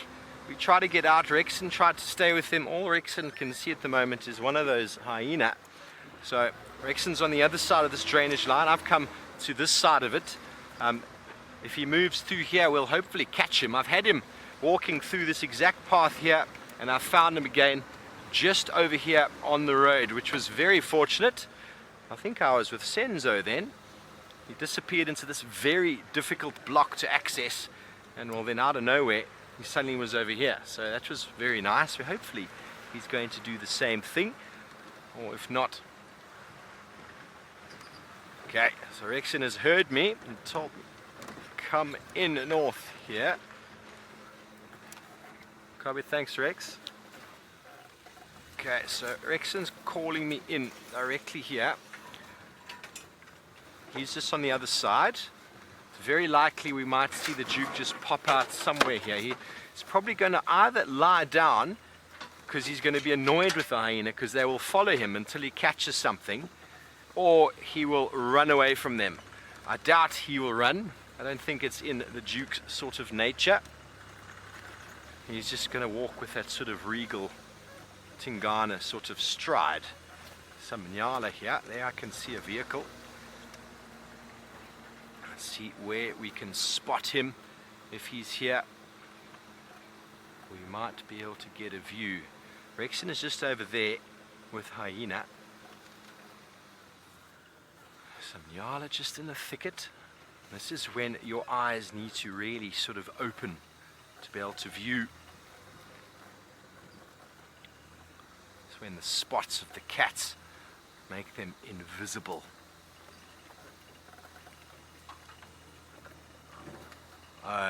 Well, some of the viewers want to know, when is it more difficult to spot a leopard, when it's green or when it's dry? The interesting thing is that when it's green, there's far more cover, which it's tricky to see. You can't see very deep. But the amazing part is that leopard's camouflage is so camouflaged that when there's hardly any cover, they blend in. So it's kind of designed for both purposes, really.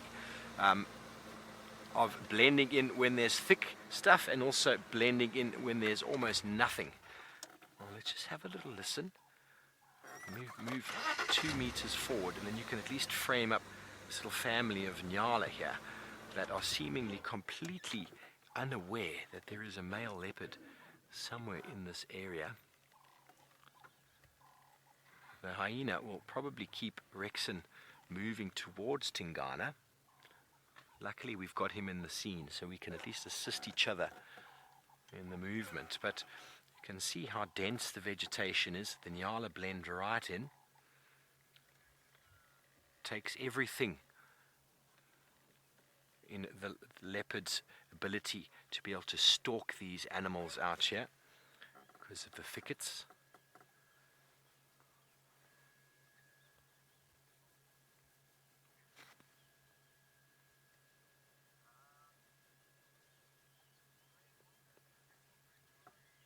Hello, Minamu. You want to know how long the Duke can survive without food? Well, they reckon lions and leopards are what they call starvation resistant, which means they can go for about 2 weeks without adequate meal, but they don't choose to. They will eat regularly. They will eat all the time. They'll eat as much as they possibly can. But when they get hungry, so their mindset starts changing, and then, well, the problem is when they get old and maybe sick, they lose the ability to hunt, and that's when they can potentially become dangerous. Because when starvation kicks in, an animal loses its fear of all sorts of things it might have once before held in sort of high regard or had some fear of.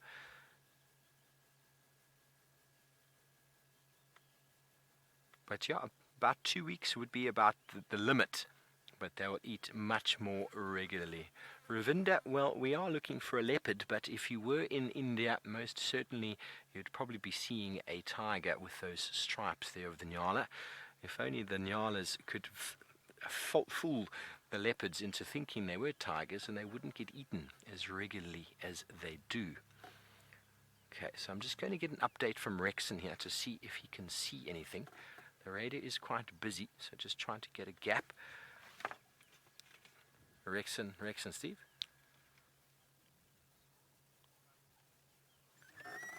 Okay, he's got him. Copied, thank you. So patience pays off. Follow the animals, follow the hyena, follow Rexon, and you'll be okay. Okay, there he is, he's right there. I'm going to stay right where I am because the nyala are right here, the same nyala we've been looking at, and they have no idea. So folks, just bear with me, stay with us here. The Duke, with his regal stare and his twitchy tail, is looking directly at them and he's trying to figure out, do I want the baby? Are any of them weak? Which one of them will be easier to catch? Or, now I'm going to lie down. Well, there we go. Maybe he can't see them. That is incredible. He's not far away from these nyala, and seemingly because of their camouflage and their ability to stand still, he has lost sight of them. He knows that they're here. He probably heard them, the little footfalls, the drop of some dung on the ground. But he's looking around as if he has lost them all together. If he comes straight down this game path, because where we've got him here, just down in front of him, there's a game path that runs straight towards me. And this was the path I was hoping to access. And when I came around onto the road, when Rex told me to come around onto the road behind us on Leadwood, this is most likely the path that he would have followed straight through onto the next road. It's ease of access. Leopards, lions, rhinos, elephants often will walk along pathways. Most animals, in fact, because it's very easy to do so. If you've ever driven a vehicle on the main road, it's very easy. Now take the same vehicle and drive it straight into the bushes. Well, it is not as easy to drive through the bushes than it is to stick to a well-worn path. And when you are a hunting leopard, or a leopard that is trying to cover as much ground as possible in a territorial display, you want it to be as easy as possible, or as quiet as possible if you are stalking. And walking along a path makes it quite easy to walk quietly. Pugmaker, I can't smell him. Oh, you're asking if he can smell them. The wind direction is blowing pretty much towards him. So it's not very strong. It's a very gentle wind, but I have no doubt he moved to where he is now because of this family that he's seeing or he saw. Maybe these are individuals that were spotted not so long ago that I didn't even see. Maybe the hyena caused them to run a little bit, but they have all got their backs to him. I'm not going to show them to you at the moment because I don't want to make any noise. I want all of this to play out as it shall naturally. He seemed to be putting some tension directly towards one of the animals that has now moved a little bit. You see the intention on the body. If he picks a target, you'll see him start to crouch low and move quite quickly. He might be waiting for this group to split up only slightly. Can you see them, Gert?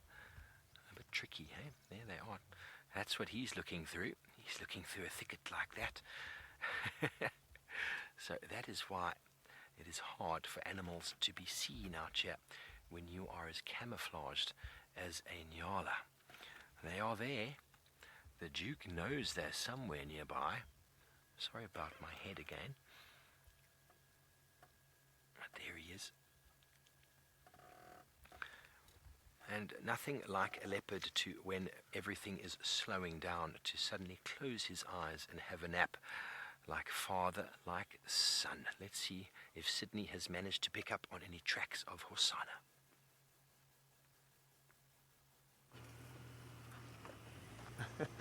The sleepy Hosana is still sleeping somewhere here because I can't even see the tracks coming out, in and out. It's just very quiet. and I saw one of the steenbokkies. Maybe is that steenbok he was talking this morning in the very same area.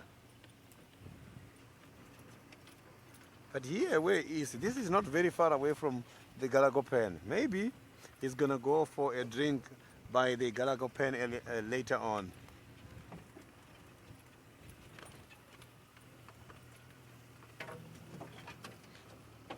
So there is quite a lot of daycares in this area. So he likes to be. This is the drainage where he had the two dead nyalas a few weeks ago.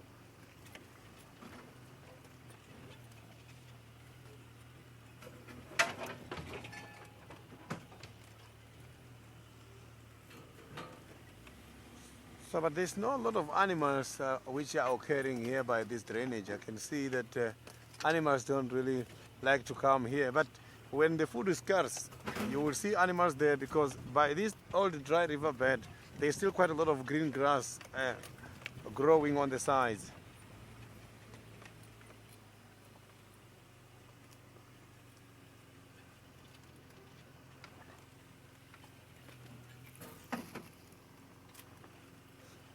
So maybe somewhere deep in this drainage here.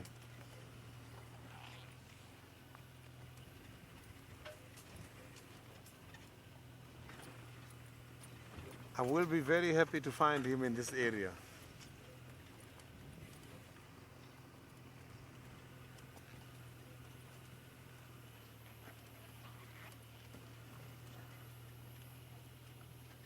So the thing is, Hosana can lie down flat.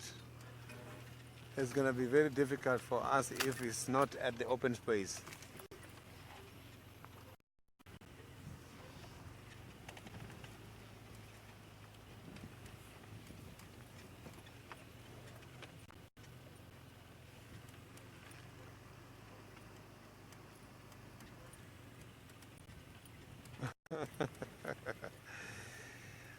There is quite a lot of things happening by the Christmas. Remember, South Africa is consisted of quite a lot of different diversities. So there is quite a lot of different food eaten by the Christmas day. A lot of people by Christmas day, they prefer pork. Some they eat a lot of goats, and some is when they're taking down some of their cows.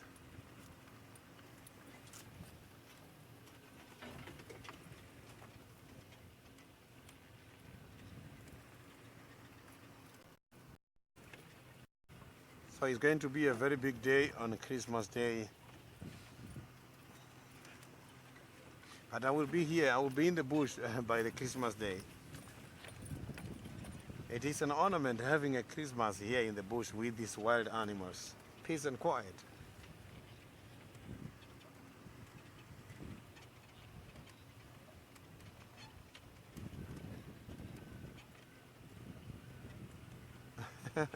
So the ladies from the FC, they are busy preparing some of the Christmas food for us.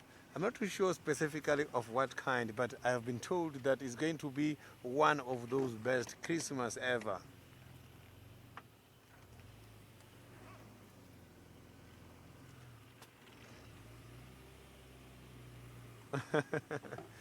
Biltong for Christmas. We do eat quite a lot of biltongs very often, but for Christmas, to those who are going out for picnic, yes, biltong is guaranteed because that is part of our snacks packs.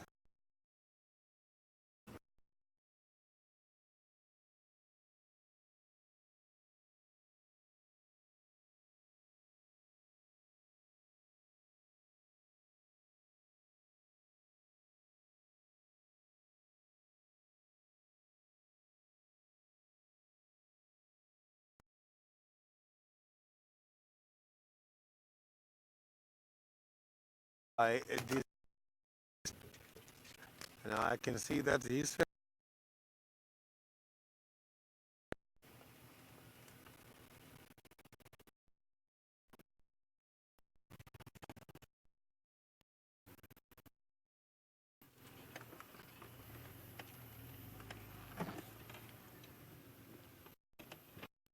right in the riverbed where these animals. So maybe it's not in here today.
Apologies for the network difficulties. These kind of problems do occur a lot these days because the trees, they are now growing very big and they are now having quite a lot of leaves. I am still trekking for Hosana here in this area and still hoping to find him somewhere in this area.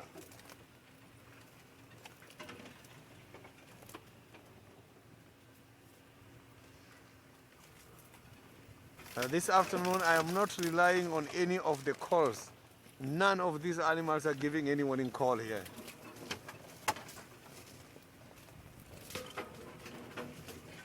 But that does not mean he is not here. Maybe he's hiding somewhere here.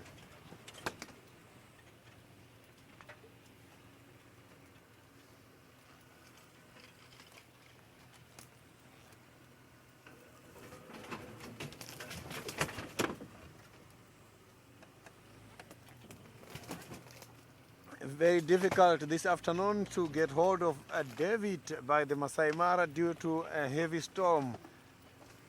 Apologies for those kind of technical difficulties again. So it's not only affecting us, it's also affecting the Maasai Mara.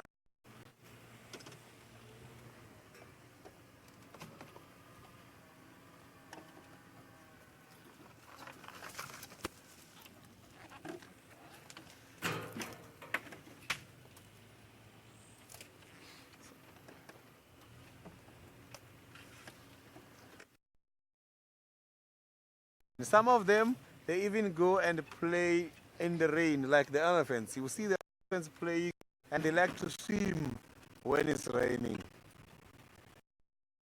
Some, that is when they are going to feed because sometimes the rain moisturizes the grasses, and when these kind of animals are seeing the grass is wet, that is when they are going to be having a lot of for water.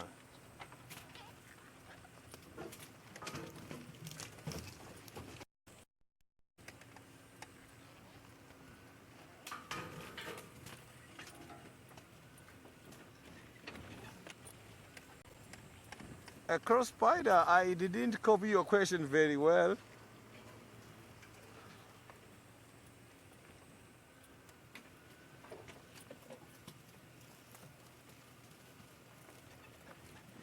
Yes, I have got to be very careful here now. The trees, they are coming back heavily, and the branches are just to maneuver in between the trees these days here.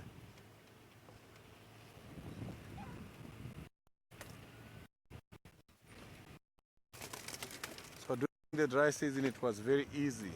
I have been here on several occasions, and there was no problem. But now, too much problem on the same road.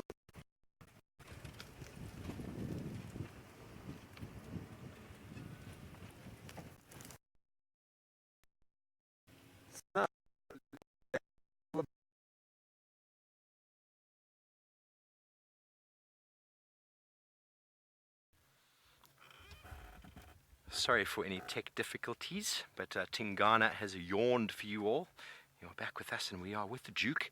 He is walking along those prominent game paths, and, well, keep going that way, sir. You're going to walk straight towards us. What a gem. What a gentleman. The Nyal has all moved off, and he walked right past where they'd been standing without even a cursory glance. It just goes to show that leopards won't expend energy when animals are in groups, unless the advantages are on their side, mainly being it quite dark or if the wind is blowing.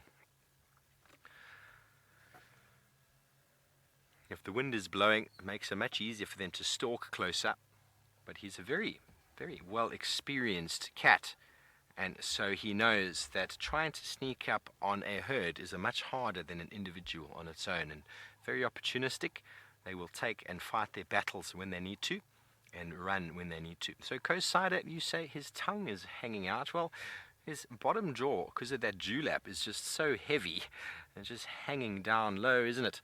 And, well, he's also quite warm. It's still not cold, and he's been walking for quite some time today. For judging by the distance the tracks have covered, he has walked all the way from Buffelshoek all the way down. It's not an enormous distance, but for a leopard with fur covering its body, walking in the heat of the day, it is quite something. And, well, he's walking on exactly the same pathway that I've had him on before. We're going to try and keep up with him, but first he's going to stop and give us a very regal pose. He is not walking in a very territorial sort of fashion. He's obviously very interested in getting something to snack on. The rain was 2-3 days ago now, and he's probably done a lot of scent marking, and, well, this time of year it's very hot, and he maybe assumes there's going to be more rain again. Ahoy, Bacon. What soggy skin. Well, he does seem to have a fair bit of soggy skin there around his chest and his throat area, but the dewlap on the neck is part and parcel of what happens with male leopards as they get bigger. It adds to their strength and to their size, and I'm going to move because I've got him behind a little stick. Ah, that is how you do it, Tingana. You know how to pose like the best of them, don't you, boy? Yes, he does. He is the man of the hour. Now, these are the kind of shots that on safari, if you can get your guests into these positions with a leopard sitting on a termite mound, well, it is first prize. So many of the leopard sightings I've had in my life before coming to the Sabi Sands are just the faintest glimmer of a cat disappearing through the thickets, or looking at a leopard through the thickets with binoculars as it stares back at you from a vehicle, of course. And so the photography of leopards in the Sabi Sands is world renowned, and if you want to capture leopards on camera and you want to show and film and frame these beautiful photos to put on your mantelpiece, well, these are the areas to come to. Obviously there are other reserves as well, but Sabi Sands is world class when it comes to leopards, and, well, isn't he a beautiful boy?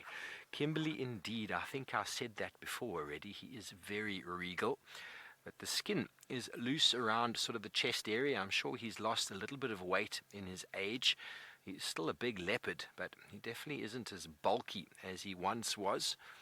As with everything, as we get older, we lose a little bit of condition, but he's still looking in fine form. And, well, we're probably going to experience a little bit of a sawing motion from him in a little bit. Those of you who don't know what sawing is, I'm not talking about the actual cutting of wood, but it's the territorial call of a male or female leopard. It sounds like a plank of wood being chopped with a bow saw. But for now, we're going to try and follow him as he continues to head on south. Unfortunately, he is on the pathway that I have been on with him before, where he might jump over to Chitwa.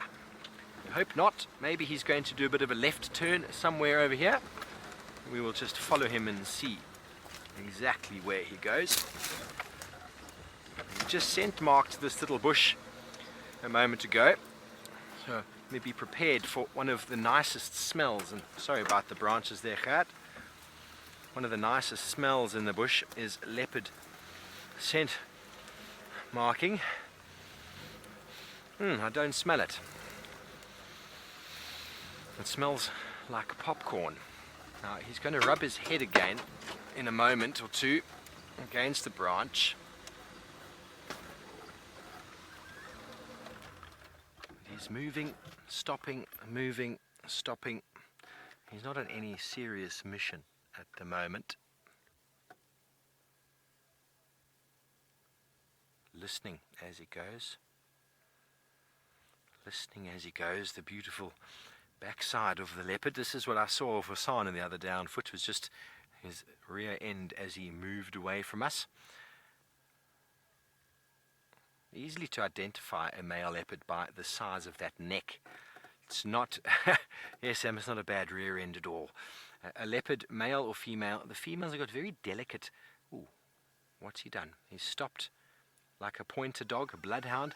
Females have got very delicate and sort of elegant necks in most species, the leopard species of course, and the males have got this big thick set dewlap.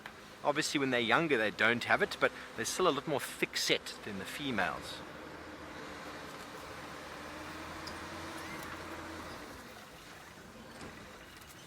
Obviously size. Yes, everyone is saying he is in need of a meal. Well, I don't know if anybody knows when last he ate. Need to chat to the Buffelshoek guys, because he's been up north for the last couple of days. So I wonder if he has had a little snack. That's what he looked at. There was a waterbuck straight across over there that looked at him. And those of you who were with me a few months ago, I don't even know how many months ago, he was on this exact same path and he spotted probably this exact same big male waterbuck, and he gave him one cursory look and then he kept walking. That waterbuck is way out of his weight class. The baby waterbuck, or small female, most certainly. I've seen a male leopard with a couple of sort of sub-adult waterbucks up a tree. That was incredible to see. I've never seen Tingana with a waterbuck. I've seen Tundi with a couple babies. But before we lose him, let's keep up. I don't think he's going to stalk up to that waterbuck. That's going to be silly. Silly buggers. He's just on a nice Sunday stroll. Wendy, let me just get up here and I'll talk to you about it. He's doing a bit of a facial scrub against probably a very common tree that he's come across. Maybe a tree that Tundi is rubbed on. Let's quickly get in there. Sorry. There we go. Wendy, you want to know? We missed it. Sorry, folks. Wendy, you want to know if I tasted one of the leaves, if it would taste like popcorn? Well, most certainly not. Look at him. He's even licking it. Look at that. There's the spray. Here it comes. Up it goes onto the branch. So I'm going to ask Gert afterwards to go up to that little wet spot and give it a lick and tell us what it tastes like. Gert? He's just smiling at the back there. He says, why not? You only live once. And well, how many of you can say you've tasted leopard urine before? I certainly can't. Well, I eat a lot of leaves, so maybe one of these days, or maybe I've already eaten some, but I've never tasted any popcorny sort of taste. Just it smells like popcorn. For what purpose? For what reason it smells like popcorn? It's beyond me to understand. I'm just going to stop here. The Duke is walking across the frame. That's exactly what we've seen him do 1,000 times in the past. We are not far now from our southern boundary with Lower Gowrie and Chitwa Chitwa. But I'm just going to move one more time to get on the other side of him because, well, he's going to walk behind the bush before the closing of the show, and that's just not how we want it, Tingana. We want you to stop, sit on this lovely branch for us, and give all the viewers a wonderful final couple of screenshots. There we go. This will be the final display of the Duke as he walks only meters away from the front of our vehicle. He clearly seems to be hungry. What a marvelous achievement this afternoon. We saw some interesting birds. We found the Duke. David got rained on. Sydney is out and having a ball. Thank you everyone for your questions, comments. We'll see you again tomorrow morning bright and early. Have a beautiful, beautiful day.